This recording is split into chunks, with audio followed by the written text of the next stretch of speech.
બહુ સુંદર. આજે આપણી કથામાં ફિલ્મના ડાયરેક્ટર કેવલભાઈ જાની છે, એક્ટર વશિષ્ઠ જાની છે, એક્ટર નિસર્ગ ત્રિવેદી છે. આ બંને ભાઈઓએ ભેગા મળી સુંદર એક ફિલ્મ બનાવ્યું છે, જે બાપ અને દીકરા વચ્ચેનો જે પડદો છે, બાપ અને દીકરા વચ્ચેની જે દિવાલ છે, એ દિવાલને તોડવા માટે, આ એક સમાજને એક સુંદર સંદેશ આપવા માટે એક ફિલ્મ બનાવ્યું છે. આ ફિલ્મની અંદર પિતા પુત્ર વિશે જેમાં એવું માર્ગદર્શન પ્રયત્ન કરવામાં આવ્યો છે કે જો પિતા પોતાની રૂઢિગત વિચારધારા છોડી પોતાના પુત્ર સાથે એક મિત્ર તરીકે જો પિતા ખુલ્લો રહે, તો પરિકલ્પ વાર્તાલાપ કરે, તો પુત્ર પણ પોતાનો ભય છોડી પિતા સાથે પોતાના સપના, ભય, લાગણી બધું જ વાર્તાલાપ કરી શકે છે, રજૂઆત કરે છે. ખુલ્લા દિલે પિતા સાથે પુત્ર રહી શકે છે. અને ઘરમાં દીકરો યુવાન થાય એટલે બાપે તેની સાથે મિત્રતા કેળવવી જોઈએ. કોઈ પણ વસ્તુ તમને કહેવામાં એ ખચકાટ ના અનુભવે.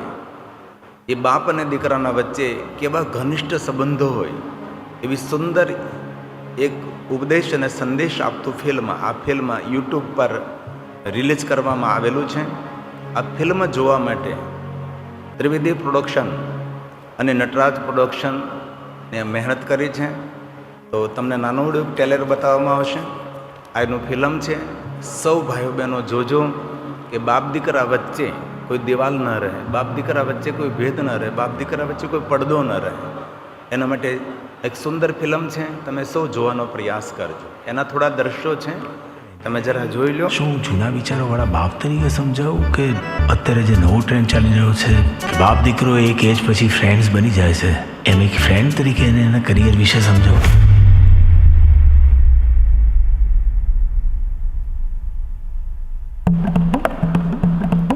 આ ટીવી પર આવવાવાળા બધા શોમાં ખાલી ક્રિકેટ જ એવો શો છે કે જેને બાપ અને દીકરો સાથે બેસીને એન્જોય કરી શકે, નહીં? Yes, 100% right. બાકી બાપ દીકરાને આ સાસુ બહુવાળી સિરિયલમાં કોઈ ઇન્ટરેસ્ટ જ નથી હોતો. લો, આ ચકનું લઈ લેજો.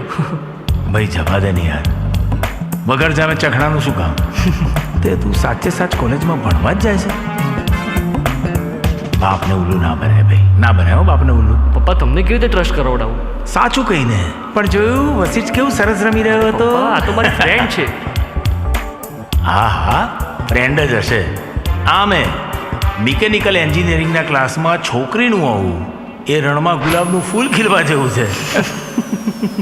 હવે રિટર્ન થયા પછી શું પ્લાન છે? લે, મને તો થયું કે તારું અલગ ને જોરદાર સપનું હશે, પણ તારે તો ઇન્ડિયાના દર બીજા ઘરમાં જે નાના છોકરાનું સપનું હોય છે એવું સપનું છે. બેટા, બાપ બાપ હોય છે, આમ નહીં તો આમ ઉલટા હાથે કાન પકડાવે.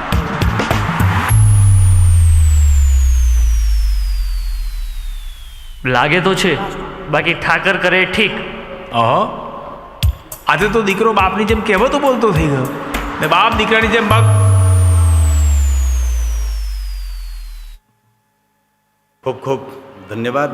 તાલી વડે આ બંને ભાઈઓને આશીર્વાદ આપીએ કે વધારેમાં વધારે લોકો સુધી આનો સંદેશ પહોંચે. અને આ બંને દીકરાઓને ખૂબ આપણે તાલીઓ વડે આશીર્વાદ આપીએ છીએ કે સ્પેશિયલ એ આવ્યા છે. તો ખૂબ ખૂબ હૃદયથી ધન્યવાદ, હૃદયથી આશીર્વાદ. આવીએ ફક્ત 1-2 મિનિટ માટે. મંગલ ભવન અમંગલ હારી ઉમા સહિત જેહી જપત પુરા. ભાવથી, આદરથી.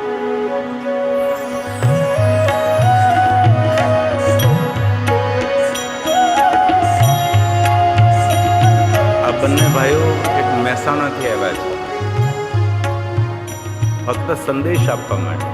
કેટલું દૂર થાય મહેસાણા, ત્યાંથી સ્પેશિયલ આ ફિલ્મનો સંદેશ આપવા માટે. યુટ્યુબમાં આપણે કેટલું બધું જોતા હોય છે, પણ અમુક વસ્તુ આપણા માટે બહુ જ કામની હોય છે.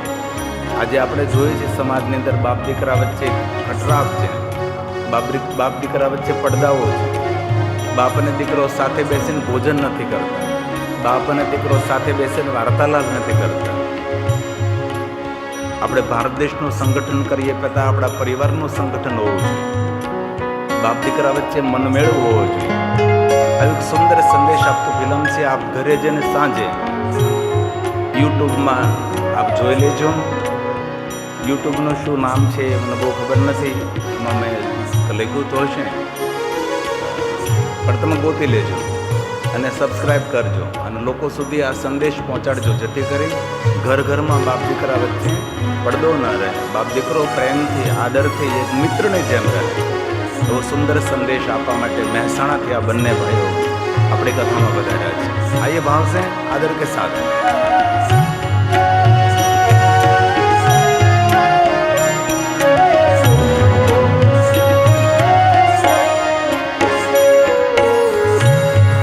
મંગલ ભવન અમંગલ હારી ઉમા સહિત જે જપ